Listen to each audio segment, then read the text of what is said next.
오늘 이 말씀을 통해서 여호와의 임재, 하나님의 임재에 대해서 조금 더 넓게 생각을 해보려고 합니다. 우리가 하나님께 구하는 하나님의 임재가 저희들에게 어떤 의미가 있는지 살펴보는 시간이 되었으면 좋겠습니다. 하나님의 많은 이름 중에 여호와 삼마라는 이름이 있습니다. 에스겔서 48장 35절에 나타나는 이름입니다. 제가 읽어드리겠습니다. 그 사방의 합계는 18,000척이라 그날 후로는 그 성읍의 이름을 여호와 삼마라 하리라. 네, 여러분 여기서 재밌는 게 뭐냐면요. 에스겔서 48장이 마지막 장입니다. 에스겔서의 모든 장의 마지막 장이고, 그리고 35절은 마지막 절입니다. 그러니까 여호와 삼마라는 것이 에스겔서의 결론입니다. 이 에스겔서는 이스라엘의 멸망에 대해서 또 회복에 대해서 예언을 한 책입니다. 잘 아시다시피 바벨론에 의해서 유다 백성이 멸망을 하고 포로로 잡혀와서 포로 생활을 오랫동안 하게 됩니다. 그것을 예언했습니다. 그때 하나님의 영광이 예루살렘 성전에서 떠나버리는 그 환상과 예언을 기록한 책이 에스겔서입니다. 이스라엘 백성에게는 성전이 아주 큰 의미가 있었습니다. 성전이 있기 때문에 하나님께서는 절대로 그들을 떠나지 않는다라고 생각하고 또 그렇게 믿었습니다. 근데 그것은 잘못된 믿음이었고 잘못된 생각이었습니다.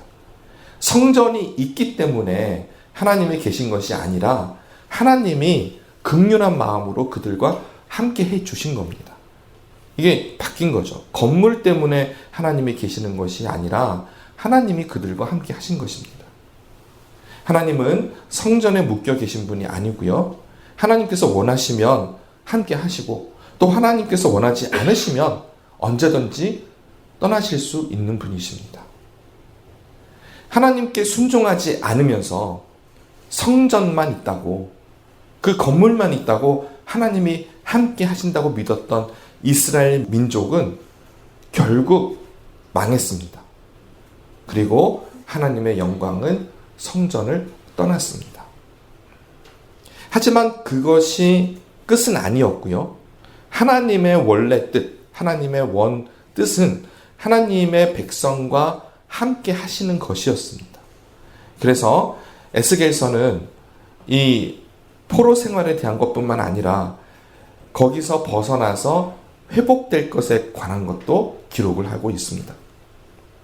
성전이 무너지고 하나님께서 성전을 떠났지만 이 마지막 장에 보시면은 새로운 성전을 주시는데 그 회복된 성의 이름이 여호와 삼마입니다. 하나님께서 거기 계신다. 삼마라고 하는 뜻은 거기 있다라는 뜻이에요.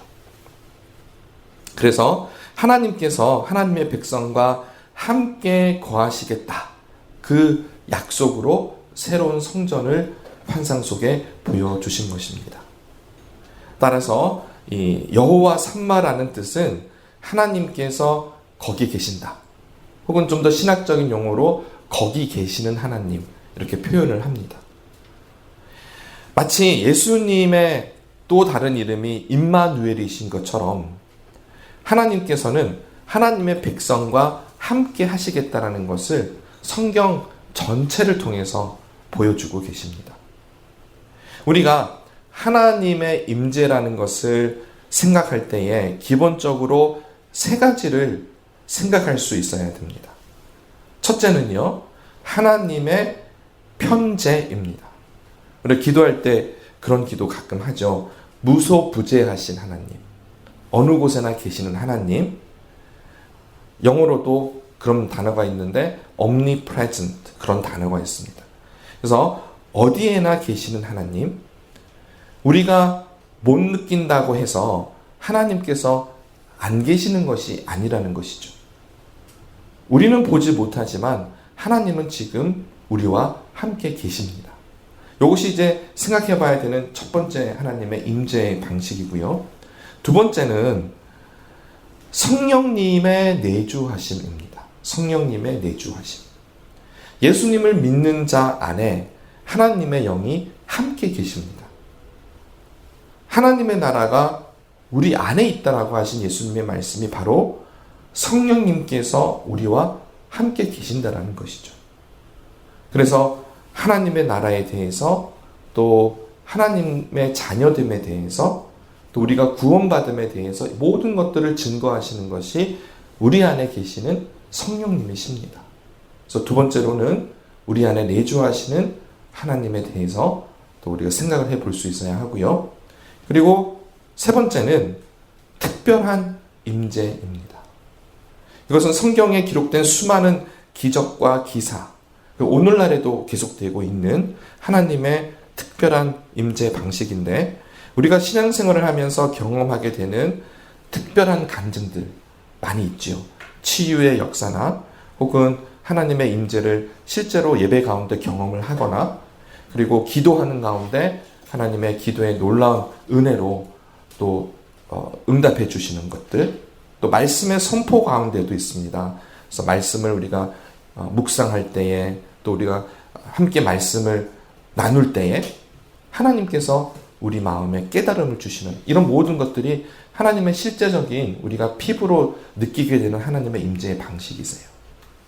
그래서 이 세 가지를 우리가 다 생각해 볼 수 있어야 되는데, 오늘은 이 두 번째 부분에 대해서 좀 더 생각을 해보려고 합니다. 저희가 매일마다 묵상을 하고 있는 사도행전에서 이 스데반의 순교 장면이 나옵니다. 교회사에서 첫 번째 순교인데, 당시 스데반을 고발했던 유대인 지도자들이 뭐를 고발했냐면, 스데반이 성전에 대해서 또 모세의 율법에 대해서 이상하게 뒤바꾼다, 이런 식의 거짓 증언을 드리고 고발을 했던 것이죠.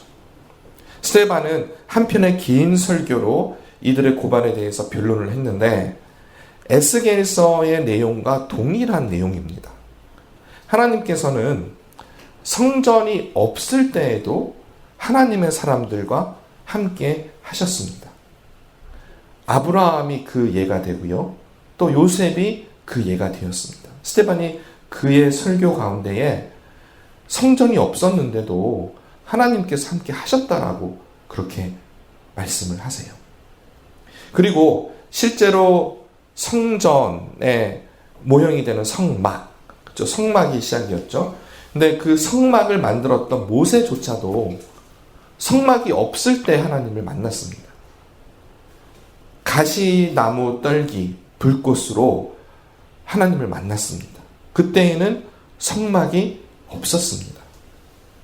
그러니 성전 자체가 하나님의 임재의 조건이 될 수는 없다라는 겁니다.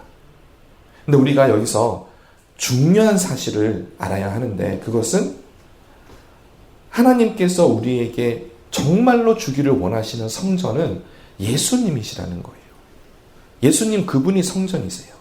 왜냐하면 하나님과 하나님의 백성 사이에 하나님이 머무시는 곳, 중보의 역할을 감당하시는 분, 또 실제로 우리 안에 성령님이 거하시도록 하시는 그 다리 역할을 하시는 분이 예수님이세요.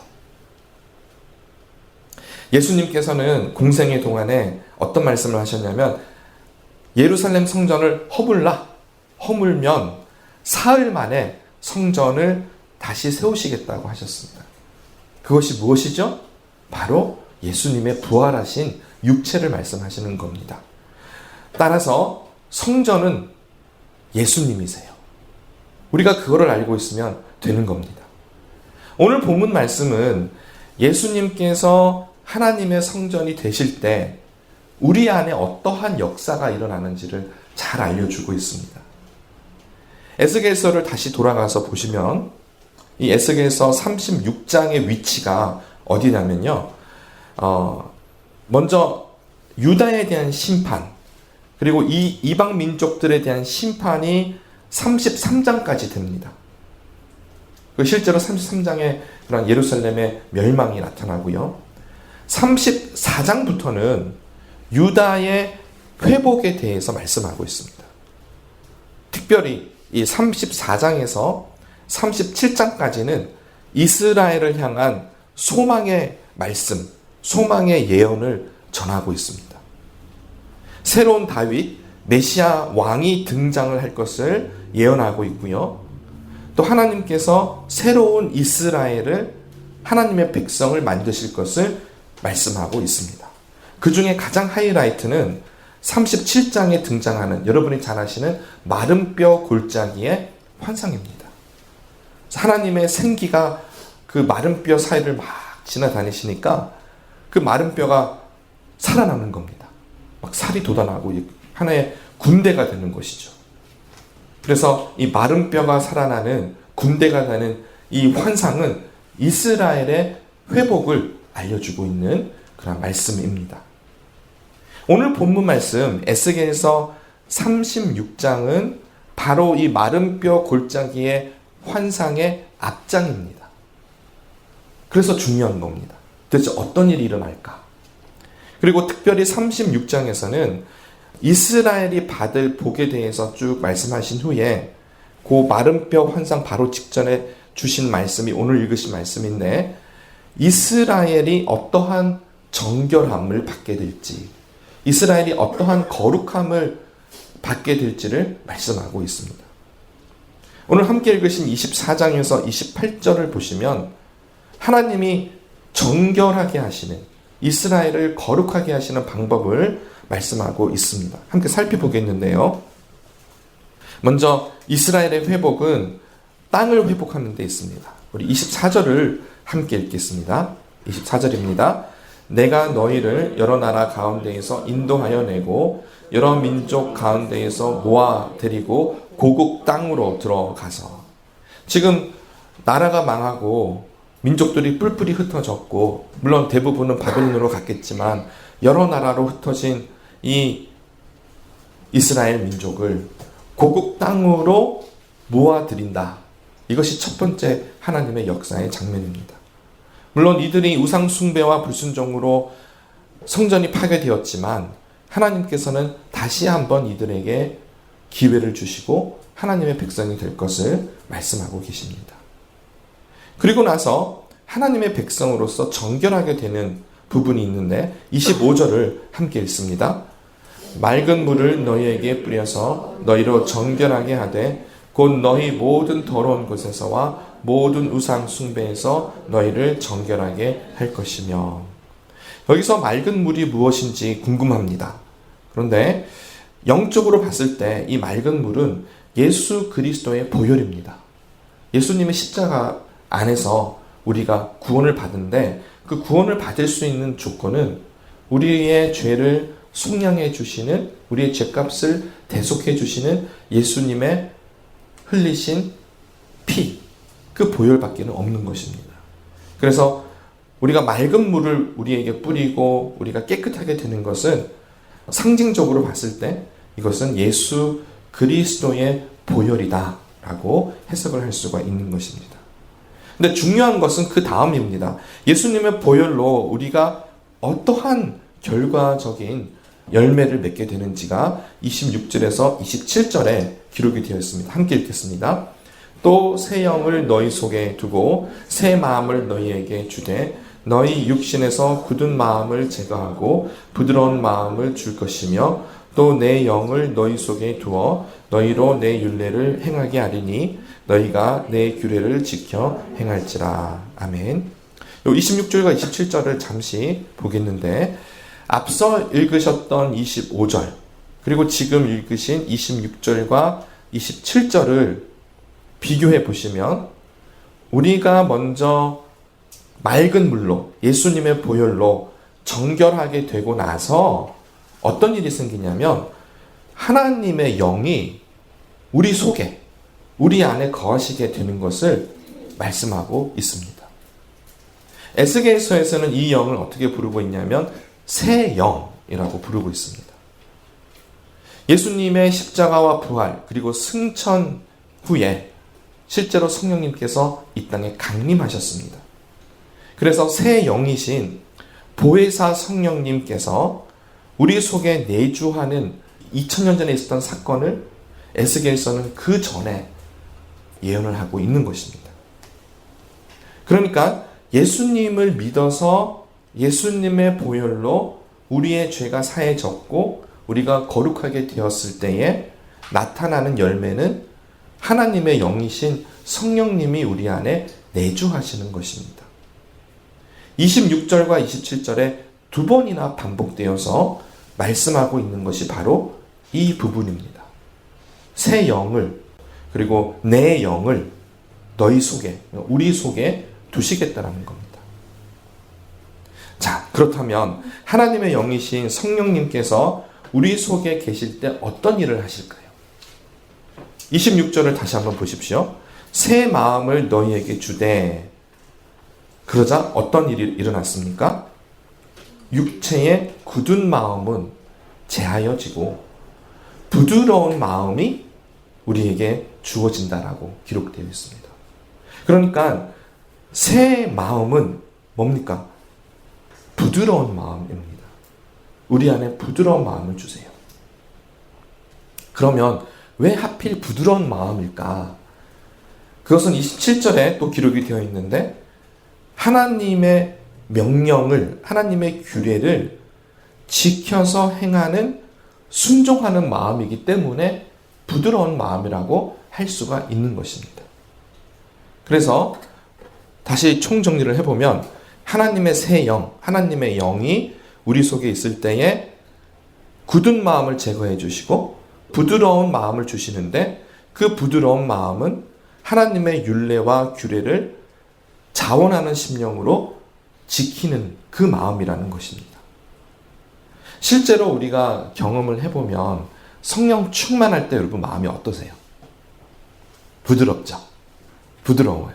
세상이 아름답고 감사하는 마음이 흘러넘치고 불평과 불만이 사라지고 또 너무나 만족한 성령의 그런 풍성함을 우리가 누리는 마음입니다. 딱딱하지 않아요. 메마르지도 않아요. 너무나 풍성하고 그리고 너무나 이 마음이 부드럽다라는 것을 우리는 잘 경험으로 알고 있습니다. 그래서 우리가 하나님의 임재를 경험한다라는 것이 앞서 제가 세 가지로 말씀을 드렸죠. 하나님은 우리가 느끼지 못해도 함께하고 계십니다. 이미. 그리고 우리 안에 성령님이 함께 계세요. 그런데 실제로 우리가 예배 가운데 하나님을 경험하고 말씀 가운데 하나님을 경험하는 것은 어떨 때는 잘 되고 어떨 때는 안 되는 것 같아요. 그래서 물론 우리가 더 기도하고 더 노력을 하지만 사실은 제일 중요한 것은 우리의 마음 상태가 부드러워야 한다라는 겁니다. 우리가 죄를 회개하고 하나님의 명령에 순종하는 성령의 충만함으로 우리 안에 부드러운 마음이 있을 때에 우리의 눈을 들어서 세상을 바라보면 아름답습니다. 그리고 하나님의 임재를 경험하게 되는 것입니다. 실제로 이러한 마음은 성령의 충만으로 주어지는 마음이지만 이러한 마음이 있기 때문에 하나님을 더 깊이 알게 됩니다. 이게 선순환이 되는 겁니다. 우리에게 부드러운 마음이 있으면 하나님을 더 많이 경험하고 또 하나님을 더 성령의 충만함이 있으면 또 우리의 마음이 또 부드러워지고 그러면서 점점 더 하나님 안에서 예수님을 닮아가는 일이 생기게 되는 것이죠. 로마서 12장 1절과 2절을 함께 읽습니다. 그러므로 형제들아 내가 하나님의 모든 자비하심으로 너희를 권하노니 너희 몸을 하나님이 기뻐하시는 거룩한 산제물로 드리라. 이는 너희가 드릴 영적 예배니라. 너희는 이 세대를 본받지 말고 오직 마음을 새롭게 함으로 변화를 받아 하나님의 선하시고 기뻐하시고 온전하신 뜻이 무엇인지 분별하도록 하라. 하나님께서 기뻐 받으시는 거룩한 산제물이 무엇일까요? 여러 가지로 해석이 가능합니다. 사실 이 구절은 많은 적용이 있습니다. 또 오늘 이 에스겔서 마음과 함께 봤을 때에 여기서 우리가 하나님께 드리는 거룩한 산제물은 바로 하나님 앞에 드리는 순종의 마음, 부드러운 마음이라는 것입니다. 하나님 앞에 자원하는 심령이 저는 이 거룩한 산제물이라고 생각을 합니다. 사도 바울은 이 부분에 대해서 설명을 하고 있는데, 오직 마음을 새롭게 함으로 변화를 받아. 마음의 변화가 있어야 한다는 것을 2절에서 말씀하고 있죠. 그러니까 이것이 1절하고 연결이 되어 있겠죠. 그러면 1절과 2절이 가까우니까. 우리의 마음이 새롭게 변화된다는 것이 거룩한 산재물이 될 수 있다는 겁니다. 우리 안에 성령님께서 내주하시면서 하시는 일, 우리 마음에 어떠한 일을 하시냐면 새로운 마음을 주십니다. 사실 여러분, 성경에서 예수님께서도 말씀하셨고 많은 성경의 말씀이 우리에게 주시는 것은 우리 마음이 부패하여서 너무나 더럽다라는 것을 알려주고 계세요. 근데 성령님이 우리 안에 계시는 순간 그것은 다른 이야기가 됩니다. 우리의 마음은 새로운 마음이 되는 것이죠. 그리고 하나님께서는 이러한 마음을 너무나 기뻐 받으십니다. 사랑하는 성도 여러분, 하나님의 임재를 상징하는 이 성전은 예수 그리스도입니다. 성전의 완성은 예수님이세요. 예수님 그분이 하나님의 임재가 됩니다. 하나님의 임재 가운데로 들어갈 수 있는 문이 되시고 또 그 문을 열 수 있는 열쇠도 되십니다. 예수님을 통하면 하나님의 임재 가운데로 누구나 들어갈 수가 있습니다. 그리고 우리가 실제로 하나님의 놀라운 임재를 경험하는 것도 예수님의 보혈 안에서 가지는 믿음 때문입니다. 예수님께서 십자가에서 죽으시고 부활하시고 승천하셨기 때문에 또 다른 보혜사 성령님이 우리에게 오셔서 우리 마음 가운데 내주하고 계신다라고 하는 이 사실은 놀라운 하나님의 은혜이자 우리가 살아계신 하나님을 증거할 수 있는 어쩌면 유일한 방법이 아닐까 생각을 해봅니다. 우리 마음 가운데에 새로운 마음이 있을 때 세상 사람들이 보고 알아요. 저 사람은 우리하고 마음이 다르구나라는 것을 느끼게 되는 것이죠. 성령님이 내 안에 살아 역사하시는 것은 사람마다 다른 경험일 수 있습니다. 어떤 분들은 기도 가운데에, 또 어떤 분들은 말씀의 묵상을 통해서 여러 가지 다른 채널을 통해서 하나님을 경험하지만 그 하나님의 임재를 경험한 결과는 같다라는 거예요. 하나님을 경험한 사람은 마음이 부드럽습니다. 그래서 우리가 하나님을 더 사랑하게 되고 하나님의 말씀에 순종하게 되는 겁니다. 이러한 예를 스데반의 순교의 장면에서 우리가 발견할 수 있는데, 스데반은 하나님의 말씀을 담대히 전했습니다. 진리를 선포했습니다. 성전 때문에 하나님이 계신 것이 아니라 하나님의 말씀에 순종하는 것이 더 중요하다. 스데반은 그 말을 했기 때문에 순교를 당한 겁니다. 유대인의 지도자들은 거기에 몰려있던 많은 유대인들과 함께 스데반에게 돌을 던졌고 스데반은 교회의 첫 번째 순교자가 되었습니다. 그런데 그 순교의 순간에도 스데반은 성령 충만하였고 하나님의 영광을 보았습니다. 그리고 예수님께서 하나님의 우편에 서신 것도 보았습니다. 그리고 주님께 영혼을 맡겼고 마지막까지 어떤 마음이었냐면은 그들을 저주하는 것이 아니라 그들을 용서하며 그들의 죄를 그들에게 돌리지 말아달라고 간구했던 것입니다. 성령 충만해서 새로운 마음을 가진다라고 하는 것은 인간의 노력이나 인간의 힘으로는 불가능합니다. 우리 너무나 잘 알고 있어요. 우리가 얼마나 악독한지, 우리의 마음이 얼마나 부패하고 정말 우리의 입술로 또 우리의 마음으로 우리의 생각으로 우리의 행동으로 얼마나 많은 죄를 저지르는지 우리는 잘 알고 있습니다. 그런데 이상하게 성령님께서 우리 안에 계시면 우리 마음이 바뀌는 것도 알아요. 그게 신앙생활입니다. 우리가 신앙생활을 잘한다 못한다라고 하는 것은 우리 마음 상태가 어떠냐에 달려 있는 겁니다. 예수님이 우리의 성전이 되신다라는 것, 그것은 성도들에게 성령님이 내주하게 해주신다는 것과 같은 의미입니다. 그리고 성령님이 내주하실 때 우리 안에 부드러운 마음이 생깁니다. 그래서 우리 안에 마음의 변화가 있다라는 것을 노력하고 끊임없이 확인을 하는 작업이 필요합니다. 다른 거 보시지 마시고요. 그러니까 내 어떤 행동이나 겉으로 드러나는 일들에 대해서 집중하시는 것이 아니라 내 마음의 상태가 어떠냐를 살펴보시면 내가 지금 성령의 충만함에 살아가고 있구나, 아니 그렇지 못하구나라는 것을 알 수가 있다라는 것입니다. 여호와 삼마, 또 임마누엘, 이 이름을 보시면 하나님이 얼마나 하나님의 백성과 함께 하시기를 원하시는지 우리는 잘 알 수 있습니다. 그래서 예수님을 보내셨고, 예수님이 이 땅에 오셨고, 그 다음 성령님께서 우리와 함께 하시는 겁니다. 고린도전서 3장 16절을 우리가 함께 읽겠습니다.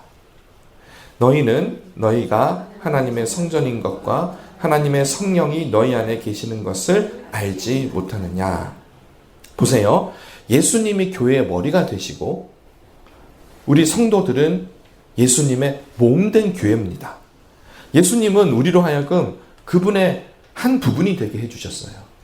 그래서 우리는 예수님하고 동떨어져 있는 것이 아니라 예수님과 함께 있는 겁니다.